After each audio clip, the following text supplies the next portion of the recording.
नमस्कार दोस्तों, एक बार फिर से आपका अपने यूट्यूब चैनल राजस्थान री बातें पर आपका हार्दिक स्वागत करता हूं। तो हम कल बात कर रहे थे अंतःस्रावी ग्रंथियों के बारे में। उसमें से हमने एक मिश्रित ग्रंथि को पढ़ा था, अग्नाशय ग्रंथि को। ठीक है, तो आज हम अंतःस्रावी ग्रंथियों की बात करते हैं। उनमें सबसे पहले ग्रंथि कौन सी है? पीयूष ग्रंथि है। तो पीयूष ग्रंथि स्थित कहाँ होती है? ये मस्तिष्क में स्थित होती है। मस्तिष्क में अग्रभाग के एक हड्डी का नाम है स्फिनोइड। तो स्फिनोइड की शैली ट्रसिका ग्रंथ में स्थित होती है। ठीक है, स्फिनोइड हड्डी की शैली का ट्रसिका ग्रंथ में स्थित होती है। ठीक है, और इसके अलावा ये हाइपोथैलेमस एक क्या है? मस्तिष्क का भाग है, उसके द्वारा उससे जुड़ी रहती है। लेकिन जुड़ी किससे रहती है? इनफंडिबुलम द्वारा हाइपोथैलेमस से जुड़ी होती है। पीयूष ग्रंथि को क्या बोलते हैं? मास्टर ग्रंथि भी बोलते हैं। मास्टर ग्रंथि क्यों कहते हैं? मास्टर ग्रंथि इसलिए कहते हैं कि ये अन्य अंतःस्रावी ग्रंथियां ना, उन पर नियंत्रण रखने का काम करती है, इसलिए इसको क्या बोलते हैं? मास्टर ग्रंथि भी कहते हैं। और इसका आकार कैसा होता है? मटर के दाने के समान। और इसका लगभग वजन कितना होता है? 0.5 ग्राम। देखो, ये क्या है? हमारी पीयूष ग्रंथि है, मटर के दाने के समान। तो ये तो क्या है? इसका पश्च भाग है। और ये क्या है? इसका अग्रभाग है। अग्रभाग को क्या बोलते हैं? एडिनो हाइपोफाइसिस बोलते हैं। और पश्च भाग को क्या बोलते हैं? Neuro hypophysis. ये दोनों नाम याद रखना। अगर पश्च दिया हो तो बहुत अच्छी बात है। अगर का तो नाम क्या है? एडिनो। पश्च का क्या है? न्यूरो। और हाइपोफाइसिस दोनों में सेम है। ये तो हमारी क्या है? शिलाट्रसिका हड्डी है। और इसकी ये ग्रंथ कौन सी है? शिलाट्रसिका। इस ग्रंथ में स्थित कौन है? पीयूष ग्रंथि। और ये हमारे मस्तिष्क का कौन सा भाग है? हाइपोथैलेमस। और हाइपोथैलेमस से किससे जुड़ी रहती है? इनफंडिबुलम द्वारा जुड़ी रहती है। फिर बात करते हैं हम पीयूष ग्रंथि से हार्मोन कौन से स्रावित होते हैं। अग्रभाग के अलग याद रखना और पश्च भाग के अलग याद रखना। अग्रभाग से कौन से हार्मोन स्रावित होंगे? तो अग्रभाग या एडिनो हाइपोफाइसिस से कौन से हार्मोन स्रावित होंगे? इससे कुल 7 हार्मोन स्रावित होते हैं। और पश्च भाग से भी 2 हार्मोन स्रावित होते हैं। ठीक है, इन सबको याद रखना है। तो अग्रभाग से हमारा पहला हार्मोन है वृद्धि हार्मोन।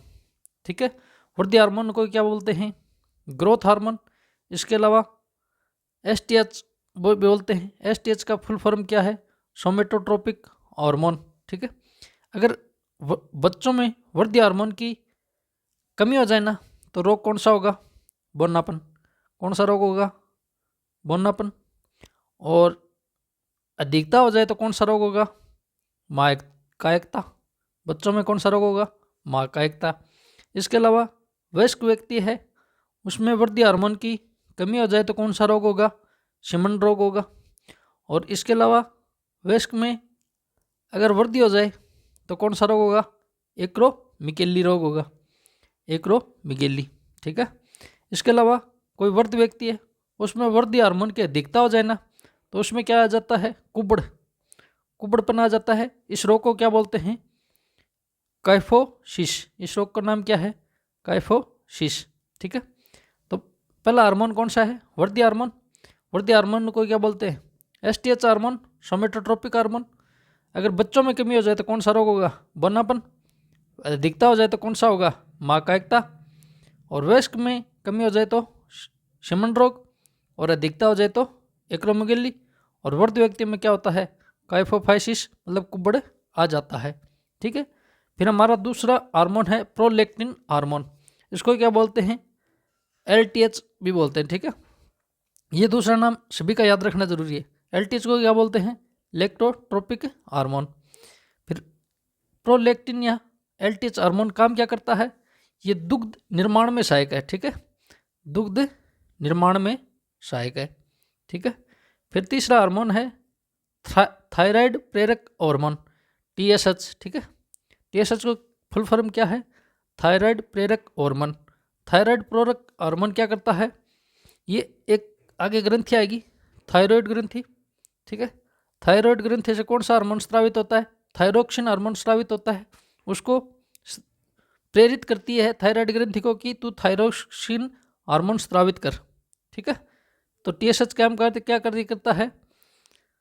थायरोक्सिन हार्मोन को स्रावित करने के लिए प्रेरित करता है। कर रहा है ना दूसरी ग्रंथि पर कंट्रोल, इसलिए इसको क्या बोलते हैं, मास्टर ग्रंथि। फिर अगला हार्मोन है हमारा एडिनोकार्टिकोट्रोपिक हार्मोन, ACTH। ठीक है, ACTH का कार्य क्या है, ये एड्रिनल ग्रंथि आएगी आगे। एड्रिनल ग्रंथि के दो भाग होते हैं, एक तो भाग का नाम है मेडुला और एक भाग का नाम क्या है, कोर्टेक्स। ठीक है, कोर्टेक्स। तो ये हमारे एड्रिनल ग्रंथि के कोर्टेक्स भाग को क्या करती है, हार्मोन स्रावित करने के लिए प्रेरित करती है। ठीक है, कौन से भाग को, कोर्टेक्स भाग को हार्मोन स्रावित करने के लिए प्रेरित करती है। कौन सा हार्मोन प्रेरित करता है, एडिनोकार्टिकोट्रोपिक हार्मोन। फिर अगला हार्मोन है मिलेनोसाइट। अगला हार्मोन कौन है, मिलेनोसाइट। मिलेनोसाइट हार्मोन क्या है, MSH हार्मोन भी बोलते हैं इसको। इसके कारण क्या होता है, हमारी त्वचा का रंग गहरा होता है। त्वचा का रंग कैसा होगा, गहरा होगा। हमारी त्वचा के रंग गहरा होने का कारण क्या होता है, मिलेनिन वर्णक होता है। कौन होता है, मिलेनिन वर्णक। ये क्या करता है, मिलेनिन वर्णक को क्या करता है, फैला देता है। ठीक है, फैलाने के कारण हमारी त्वचा का रंग कैसा हो जाएगा, गहरा। ठीक है, तो क्या है, इसके कारण त्वचा का रंग क्या होता है, गहरा होता है और त्वचा पर तिल अधिक बढ़ने लग जाते हैं।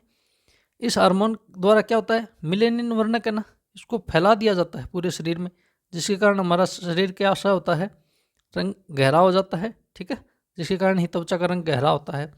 अगला हार्मोन है FSH हार्मोन। कौन सा है, FSH, फोलिक स्टिमुलेटिंग हार्मोन। ठीक है, ये क्या करता है, नर में तो शुक्राणु निर्माण में सहायक है और मादा में अंडाणु निर्माण में सहायक है। और क्या करता है, ये मादा में एस्ट्रोजन हार्मोन को स्रावित करने के लिए प्रेरित करता है। FSH के कितने कार्य हैं, दो कार्य हैं। एक तो शुक्राणु और अंडाणु के निर्माण में क्या है, सहायक है। इसके अलावा मादा में एस्ट्रोजन हार्मोन, ठीक है, ये याद रखना, एस्ट्रोजन हार्मोन स्रावित करने के लिए क्या करता है, प्रेरित करता है।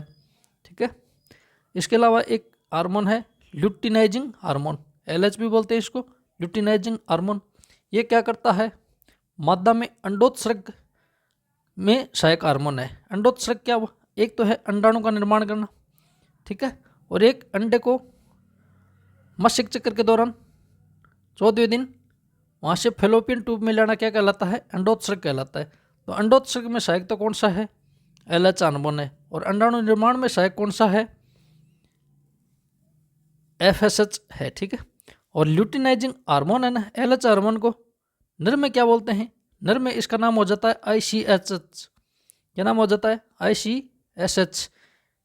ठीक है, ये नर में क्या करता है, अंतराली कोशिका होती है, उससे कौन सा हार्मोन स्रावित होता है, टेस्टोस्टेरोन।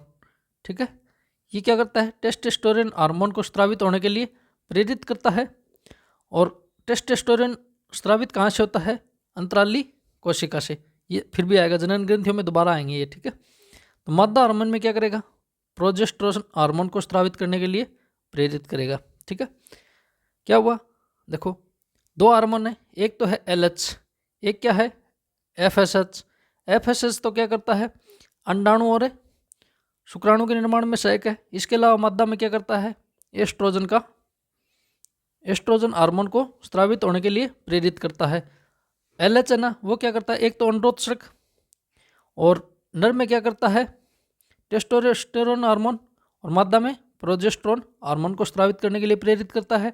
LH को नर में क्या बोलते हैं, ICSH। ठीक है, और ये दोनों हार्मोन है ना, FSH और LH हार्मोन, इनको क्या बोलते हैं, गोनेडोट्रोपिक हार्मोन बोलते हैं।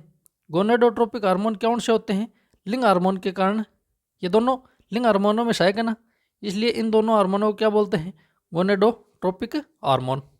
ठीक है, ये हो गए हमारे अग्रपीयूष ग्रंथि के हार्मोन। अग्रपीयूष ग्रंथि से कौन से हार्मोन हैं, 7 हार्मोन बताए हैं, इनको याद रखना है।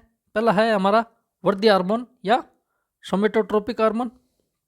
बच्चों में तो कमी से कौन सा रोग होगा, बन्नापन, और अधिकता से क्या होगा, माँ का एकता। वयस्क में कमी से क्या होगा, शिमन रोग, और अधिकता से क्या होगा, एक्रोमेगेली। ठीक है। वृद्ध व्यक्तियों में अगर वृद्धि हार्मोन की अधिकता हो जाए ना, उससे क्या आ जाता है, कुबड़ापन आ जाता है, जिसको हम क्या बोलते हैं, काइफोसिस। क्या रोग बोलते हैं, काइफोसिस रोग। दूसरा हार्मोन था हमारा प्रोलैक्टिन हार्मोन या लैक्टोट्रोपिक हार्मोन। ये क्या करता है, दुग्ध निर्माण में सहायक है। ठीक है, दुग्ध निर्माण में सहायक अलग है, और एक आगे आएगा वो दुग्ध निष्कासन में सहायक होगा। उस हार्मोन का नाम क्या है, ऑक्सीटोसिन। ठीक है, उसकी हम बाद में बात करेंगे। लेकिन प्रोलैक्टिन लैक्टोट्रोपिक हार्मोन क्या करता है, दुग्ध निर्माण में सहायक है। फिर तीसरा हमारा हार्मोन है थायराइड प्रेरक हार्मोन। ये क्या करता है, थायराइड ग्रंथि को हार्मोन उत्सर्जित करने के लिए प्रेरित करता है। और थायराइड ग्रंथि कौन से हार्मोन को स्रावित करने के लिए प्रेरित करता है, थायरोक्सिन हार्मोन को। फिर है हमारा एड्रेनोकार्टिकोट्रोपिक हार्मोन। ये क्या करता है, एड्रिनल ग्रंथि के कोर्टेक्स भाग से जो हार्मोन स्रावित होते हैं ना, उनको प्रेरित करता है। ठीक है, कोर्टेक्स भाग से स्रावित होने वाले हार्मोन को प्रेरित करने के लिए कौन सा हार्मोन है, एड्रेनोकार्टिकोट्रोपिक हार्मोन। फिर क्या है, मिलेनोसाइट हार्मोन, MSH। ये क्या करता है, हमारे शरीर में क्या पाया जाता है, मिलेनिन वर्णक पाया जाता है, उसको फैला देता है, जिसके कारण त्वचा का रंग क्या होता है, गहरा, या शरीर पर तिल अधिक बनने लग जाते हैं। फिर हमारा है FSH hormone, folic stimulating hormone. ये क्या करता है, नर में तो शुक्राणु निर्माण में, और मादा में अंडाणु निर्माण में। इसके अलावा क्या करता है, मादा में एस्ट्रोजन हार्मोन को स्रावित करने के लिए प्रेरित करता है। और हमारा अगर भाग का अंतिम हार्मोन कौन सा है, ल्यूटिनाइजिंग हार्मोन। ये क्या, एक तो क्या करता है अंडोत्सर्ग में, ठीक है, और नर में इसको क्या बोलते हैं, ICSH। नर में तो ये क्या काम करता है, टेस्टोस्टेरोन हार्मोन को प्रेरित करता है। और टेस्टोस्टेरोन हार्मोन स्रावित कहाँ से होता है, अंतराली कोशिका से। और मादा में क्या करता है, प्रोजेस्टेरोन हार्मोन को स्रावित होने के लिए प्रेरित करता है। और FSH और ल्यूटिनाइजिंग दोनों हार्मोनों को संयुक्त रूप से क्या बोलते हैं, गोनेडोट्रोपिक हार्मोन बोलते हैं। फिर बात करते हैं हम पीयूष ग्रंथि के पृष्ठ भाग से कौन से हार्मोन स्रावित होते हैं। पृष्ठ भाग का दूसरा नाम क्या है, न्यूरोहाइपोफाइसिस। ठीक है, इससे दो हार्मोन स्रावित होंगे। एक हार्मोन का नाम है ऑक्सीटोसिन, इसको ही क्या बोलते हैं, पिट्टोसिन हार्मोन, इसको ही क्या बोलते हैं, लव हार्मोन। ठीक है, दूसरा हार्मोन कौन सा है, वेसोप्रिन हार्मोन, इसको क्या बोलते हैं, ADH हार्मोन। ठीक है, पृष्ठ पीयूष ग्रंथि से कितने हार्मोन स्रावित होंगे, दो।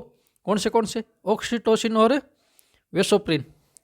ऑक्सीटोसिन का दूसरा नाम क्या है, पिट्टोसिन या लव हार्मोन। ये क्या होता है, दुग्ध निर्माण में सहायक। दुग्ध निर्माण में सहायक तो कौन था, हमने पीछे पढ़ा, कौन सा था, प्रोलैक्टिन हार्मोन था। लेकिन दुग्ध के निष्कासन में कौन सा सहायक है, ऑक्सीटोसिन। और कहाँ है ये, गर्भाशय पीड़ा, गर्भाशय पीड़ा में सहायक है। गर्भाशय पीड़ा का मतलब बच्चे का जन्म होता है, उससे थोड़ी देर पहले गर्भाशय में हमारे दर्द शुरू हो जाते हैं ना, उनको बोलते हैं गर्भाशय पीड़ा। ठीक है, उनमें कौन सहायक है, ऑक्सीटोसिन या पिट्टोसिन। और गाय व भैंसों के आसानी से दूध निकालने के लिए जो इंजेक्शन लगाए जाते हैं ना, उनमें कौन सा हार्मोन होता है, उसमें भी कौन सा होता है, ऑक्सीटोसिन हार्मोन होता है। लेकिन एक बात याद रखना, गर्भाशय पीड़ा में सहायक तो कौन है, ऑक्सीटोसिन। और गर्भाशय के दौरान रिलैक्स करने के लिए कौन सा हार्मोन स्रावित होता है, रिलैक्सेशन हार्मोन स्रावित होता है, जो कहाँ से स्रावित होता है, प्लेसेंटा से स्रावित होता है।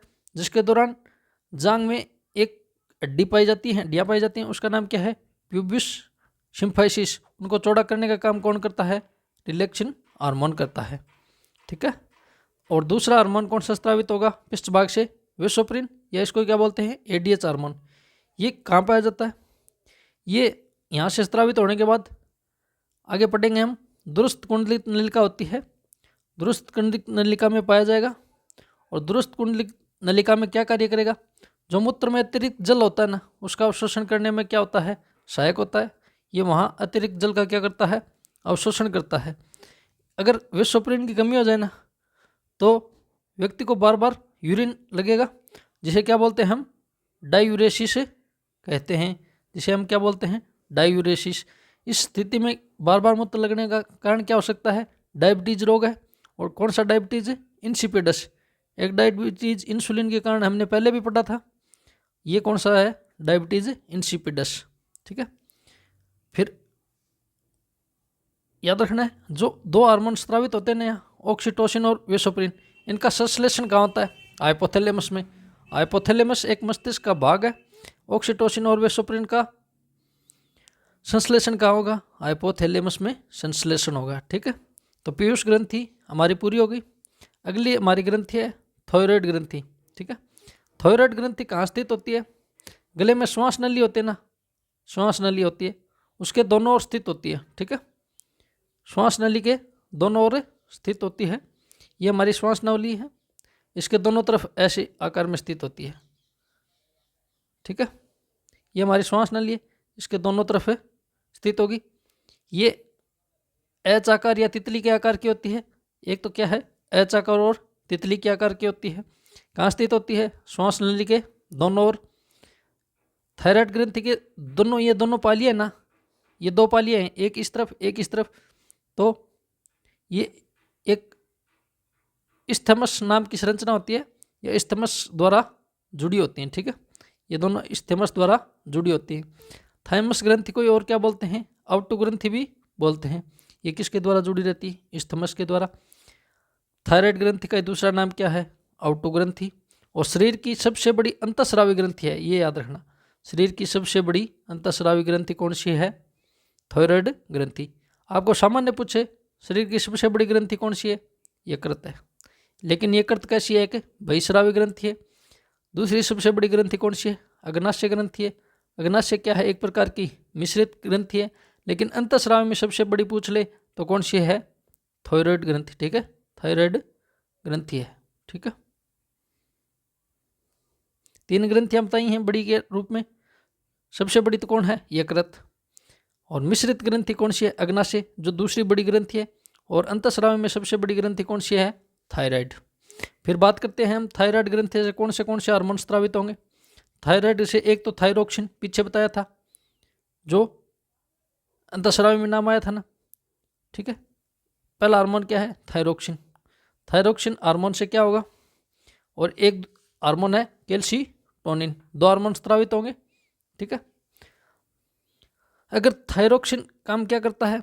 ये कार्य करता है जो हमारे शरीर की बीएमआर होती है ना, बीएमआर जिसको बोलते हैं आधारी उपापचय दर, उसको बढ़ाने का काम करता है। ठीक है, थायरोक्सिन हार्मोन का कार्य क्या है? आधारी उपापचय दर या बीएमआर को बढ़ाने का काम कौन करता है? थायरोक्सिन। और क्या करता है? हार्ट बीट को भी बढ़ाता है। सबसे इंपॉर्टेंट काम ये है। ठीक है, मेंढक के लार्वा को वयस्क में कायांतरण कौन से हार्मोन द्वारा होता है? थायरोक्सिन हार्मोन द्वारा। ठीक है, मेंढक के लार्वा को वयस्क में, मेंढक के जो बच्चे होते हैं ना, टेडपोल जिसको बोलते हैं, वो एक लार्वा के रूप में जन्म लेते हैं। उनका वयस्क में बदलना क्या कहलाता है? वयस्क में कायांतरण कौन करता है? थायरोक्सिन हार्मोन करता है। अगर थायरोक्सिन हार्मोन की कमी हो जाए तो कौन सा रोग होगा? एक रोग होगा गलगंड, जिसको क्या बोलते हैं? घेंगा। और क्या होगा? क्रेटिनिज्म, जिसको क्या बोलते हैं? जड़ मानवता। ये बच्चों में होगा। मंद बुद्धि जिसको बोल सकते हो आप। और वयस्क में कौन सा रोग होगा कमी से? मिक्सिडिमा। और अगर थायरोक्सिन हार्मोन की वृद्धि हो जाए तो दो रोग होते हैं। एक रोग है प्लूमर रोग, एक है एक्सोथेल्मिक रोग। ठीक है, ये दो रोग कैसे होंगे? वृद्धि से। और कमी से कितने रोग होंगे? तीन। कौन से? गलगंड, क्रेटिनिज्म और मैक्सिडिमा। दूसरा हार्मोन कौन सा होता है थायरोक्सिन से? कैल्सीटोनिन। इसको क्या बोलते हैं? एंटीकोलिप हार्मोन बोलते हैं। ठीक है, ये कार्य क्या करता है? रक्त में कैल्शियम की कमी करता है। रक्त में तो क्या करता है? कैल्शियम की कमी करता है, लेकिन हड्डियों में कैल्शियम का जमाव करता है। ठीक है, हड्डियों में तो क्या करेगा? कैल्शियम का जमाव। रक्त में क्या करेगा? कैल्शियम की कमी। और क्या करता है? जो रक्त में कैल्शियम होता है ना, उसको यूरिन के साथ बाहर निकालने में सहायक है। कैल्शियम के उत्सर्जन में सहायक कौन है? कैल्सीटोनिन। कैल्सीटोनिन ये एक रोग आता है हाशिमोटो रोग। इसमें क्या होता है? ये एक 100 प्रतिरक्षा रोग है। 100 प्रतिरक्षा रोग का मतलब ये एंटीबॉडी बनाएगा और किसको नष्ट कर देगा? थायराइड ग्रंथि को नष्ट कर देगा। ठीक है, एंटीबॉडी बनाएगा, सोचेगा कि हमारे शरीर में रोग आ गया। और ये थायराइड ग्रंथि के प्रति ही क्या बना लेगा, एंटीबॉडी बना लेगा, जिससे क्या हो जाएगी, हमारी थायराइड ग्रंथि क्या हो जाएगी, नष्ट हो जाएगी। इसलिए इस रोग को क्या बोलते हैं, थायराइड की आत्महत्या भी किसको बोलते हैं, हाशिमोटो रोग को। ठीक है। तीसरी हमारी ग्रंथि है पैराथायराइड। ठीक है। पैराथायराइड का स्थित होती है, जो हमारी ये थायराइड ग्रंथि है ना, इसके पीछे की पृष्ठ दिशा में स्थित होती है। और हर पाली में कितनी संख्या होती है, 2। तो कुल संख्या कितनी होती है इसकी, 4 होती है। कहाँ स्थित होती है, थायराइड ग्रंथि के पीछे, और इसकी संख्या कितनी होती है, 4। थायराइड ग्रंथि को क्या बोला, आउटो ग्रंथि। इसमें पैराथायराइड है, इसको क्या बोलेंगे, पैराउटो ग्रंथि बोल देंगे। क्या बोलेंगे, पैराउटो ग्रंथि। हार्मोन कौन सा स्रावित होता है, थार्मिन, पैराथार्मिन हार्मोन स्रावित होता है। कौन सा हार्मोन स्रावित होता है, पैराथार्मिन। इसको क्या बोलते हैं, कोलिप हार्मोन। कोलिप हार्मोन क्या बोलते हैं, क्यों बोलते हैं, क्योंकि ये जो कैल्सिटोनिन है ना, उसके विपरीत कार्य करता है। तो इसको तो क्या बोलते हैं, कोलिप हार्मोन। और कैल्सिटोनिन को क्या बोलेंगे, एंटी कोलिप हार्मोन बोलते हैं। ठीक है। पैराथार्मिन हार्मोन कार्य क्या करता है, कार्य करता है शरीर में कैल्शियम और फास्फोरस की मात्रा पाई जाती है ना, उसका नियंत्रण कौन करता है, पैराथार्मिन हार्मोन करता है। कैल्शियम का तो क्या करेगा, अवशोषण, और फास्फोरस का क्या करेगा, उत्सर्जन। अगर पैराथार्मिन की कमी हो जाए तो कौन सा रोग होगा, टिटेनी। कौन सा रोग होगा, टिटेनी। कैल्शियम की कमी को क्या बोलते हैं, कमी को क्या बोलते हैं, हाइपो। और कैल्शियम की कमी हो रही है तो क्या बोलते हैं इसको, हाइपो कैल्शियमिया। और अधिकता को क्या बोलते हैं, हाइपर कैल्शियमिया। या इस रोग का नाम क्या है, ओस्टियोपोरोसिस। रोग का नाम क्या है, ओस्टियोपोरोसिस।